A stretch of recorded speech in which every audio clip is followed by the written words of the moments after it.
Well, we've come to the end of July, and this July Mystery and Mayhem invited booktubers and just readers in general to do PI July, Private Eye July, and to read one or two or a dozen books that feature a private eye as a main character.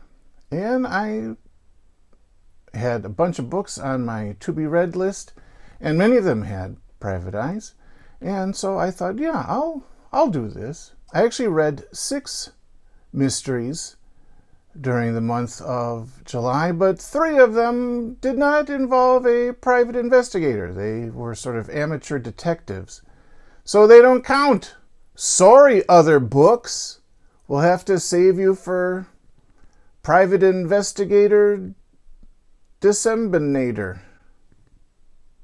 So the 3 books that I did read that had a private investigator as the protagonist were 20+2 by Frank Gruber, Make Way for Murder by A.A. Marcus, and No Business for a Lady by James L. Rubel. So let's talk a bit about these books. I don't have 20+2 with me to wave around because I loaned it to a friend, and she's not done reading it. So I really enjoyed this book. It is not a traditional private investigator. This is a man. Tom Alder is his name. That's our main character. And his job is he's hired to find heirs. When someone rich dies and they leave their money to someone who is maybe not in communication with the deceased, then our hero, Mr. Alder, has to go and find him. So many times people say, oh, you're a private detective. And he says, well, not really. But for all points and purposes, he is. He just specializes in finding these lost heirs. So the mystery starts off with the death of a woman. She's kind of got this... I actually find this job fascinating. And I imagine that these really happened. And maybe this job still is done today.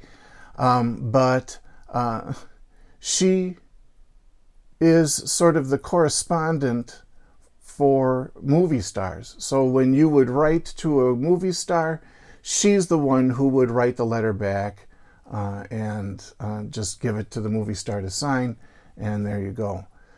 So that's her job, and she's found dead.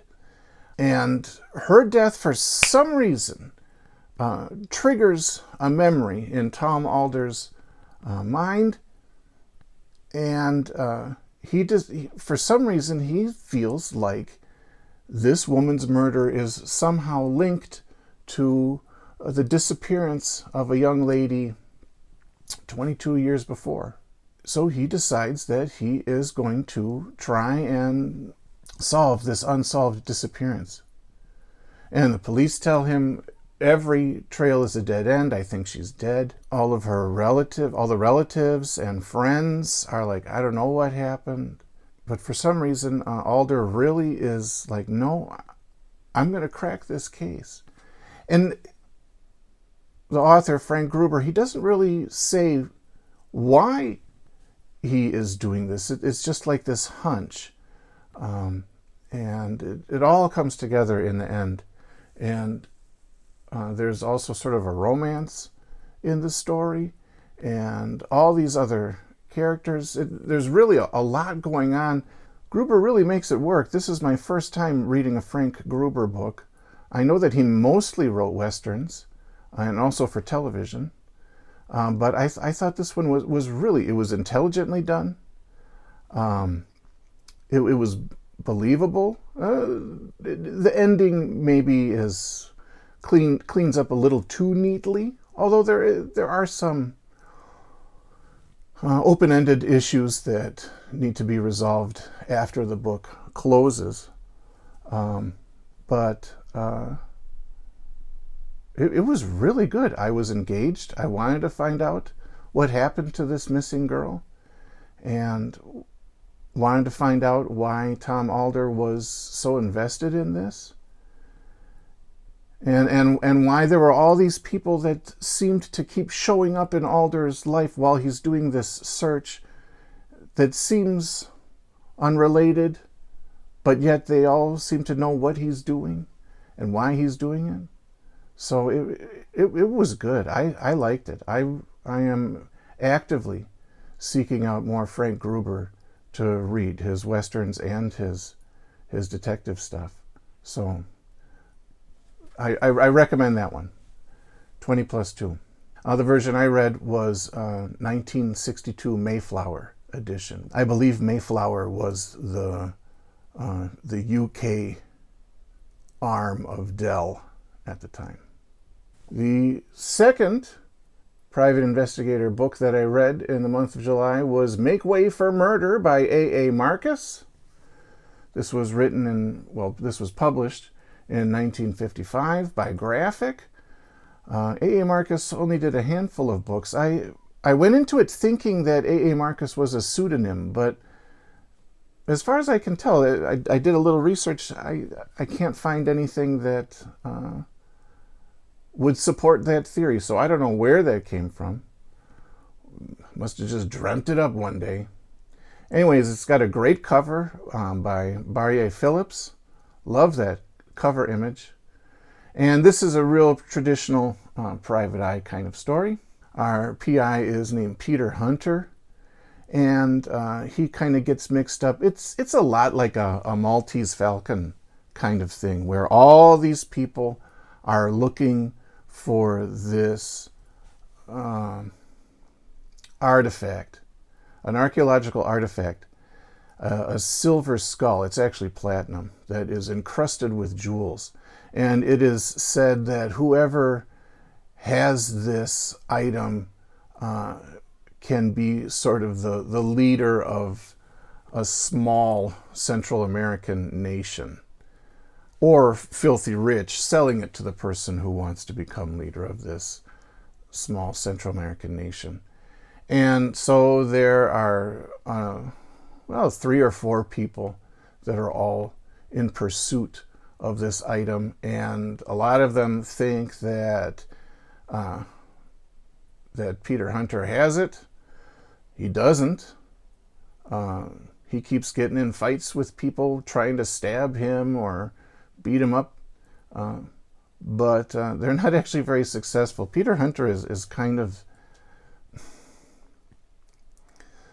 one of those guys that, like, super strong and hardly ever loses a fight, and that actually I think is one of the detractions to the book. I did not like this as much as I wanted to.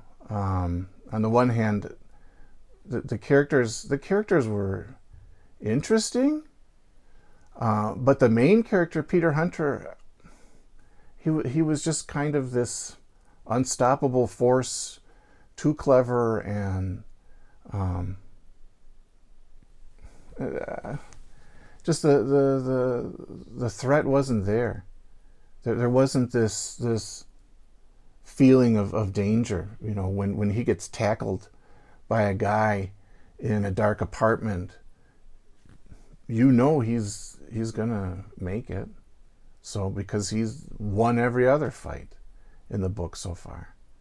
So that wasn't so great. And also the writing was just a little overdone, especially at the beginning. As the book went on, it kind of toned down a bit. The purpleness faded to a lavender.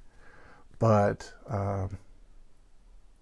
it most reminded me of, I'm a teacher, and sometimes you get that kid that loves to read and loves to write, and they share a piece of fiction that they've written with you, and you can see that they put their whole heart and soul into it, but it's just too much.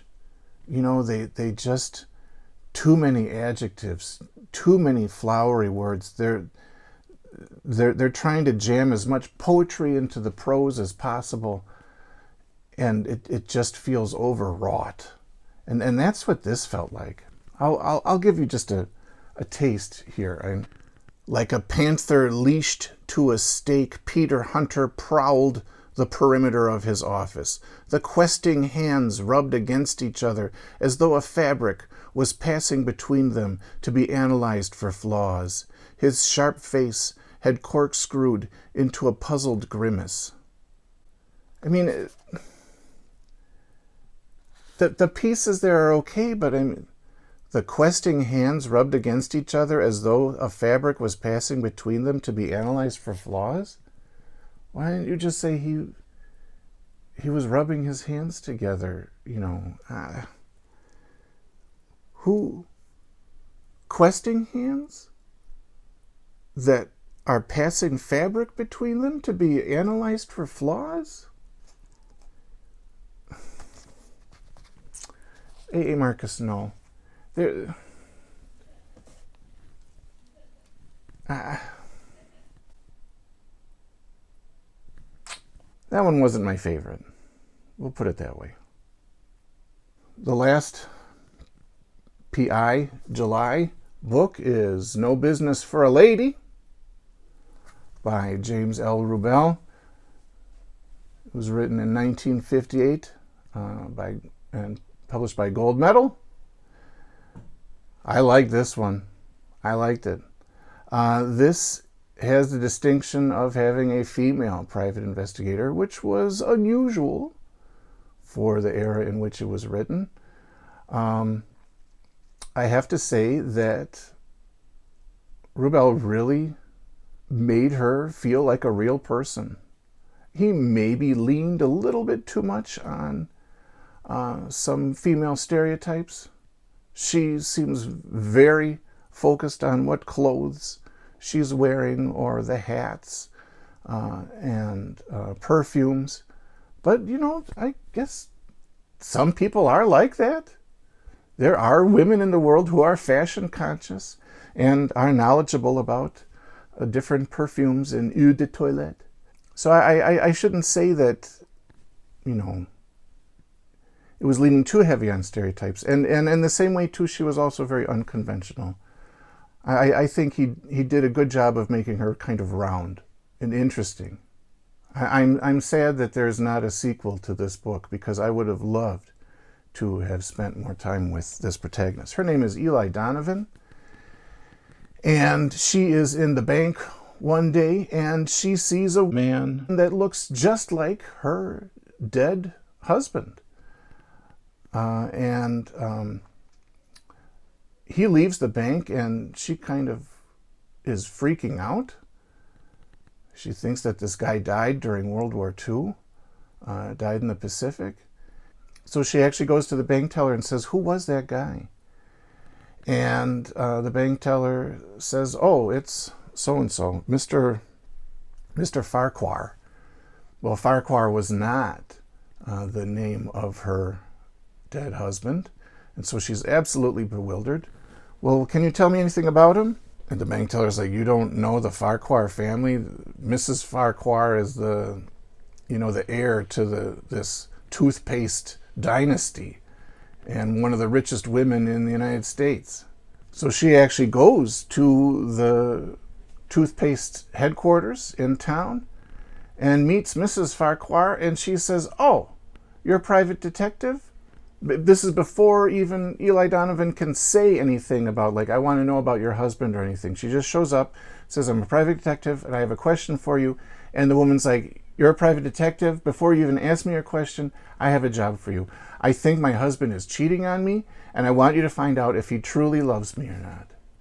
And so now Eli has to follow this man who looks exactly like her dead husband, who is she finds out, a total womanizer, and has to find out whether or not this man is cheating on his wife, and also hopes to find out whether or not he is her dead husband. She becomes friends with the man, and some flirtation occurs, And Eli is, like, maybe this guy is my husband, so it ain't cheating. Maybe he's a bigamist. I don't know what's going on. Halfway through the story, a person shows up dead. So now we got a mystery on our hands, too. One of them death mysteries, in addition to why does this man look like my dead husband mysteries. And it's a ton of fun. There were a ton of red herrings strewn throughout. I had an idea who the murderer was, but there were enough false clues that I kept doubting myself and saying, maybe it's not that person. So I felt smart that I figured it out, but at the same time I felt reasonably distracted. It was nice to have a private investigator that wasn't a total horn dog that's, objectifying every woman he sees. And it was nice to hear about hats and shoes instead of, pouting lips and heaving breasts. She also drinks a ton of alcohol. I've had in mind to one day do an episode where I will mix the drinks that are described in a certain book. Like I'll read a book and they drink a cocktail or two, and that I would then mix the drinks and it would be kind of a fun little something different. But man, she drinks so many different cocktails in this that I would be on the floor by the time I had concocted all of them. I suppose I don't have to drink every single one, but she loves her cocktails and she knows how to enjoy them. For a cocktail aficionado such as myself, it was fun to see someone else appreciates a well-crafted drink, although she might appreciate too many of them at one time. She does at the end go off about the uselessness of vodka as pretty much just, flavorless moonshine, and then uses a bottle of vodka to overcome one of the story's villains, which I'm not a fan of vodka myself. I like my alcohol to have some flavor. I don't just want, a punch in the face and flames down my throat. So good job, Eli. I kind of wondered if our hero in this book, Eli, which of course is a boy's name, and she does explain to characters why she has a boy's name. I wonder if she was named partially after Eli Coulter, who was also a pulp author and a Western writer, who I reviewed a book of earlier. Don't know. It's possible. They're both women who are using a man's name as their pseudonym. Those were my 3 PI July reads. 2 decent reads and 1 stinker. 66.666666% that's not bad. I hope that you got to read something good this past month. Maybe it was a private eye. Have you read either of these books? Have you read other books by the same authors? Have you read a really good A.A. Marcus book? You're like, Benjamin, no, that was his first try, a little clunky. He gets better. Go investigate those other 4 books that he read. Or is there a great Western by Rubel or Gruber that you think I should check out? Let me know in the comments. And thanks for watching. I'll see you next time.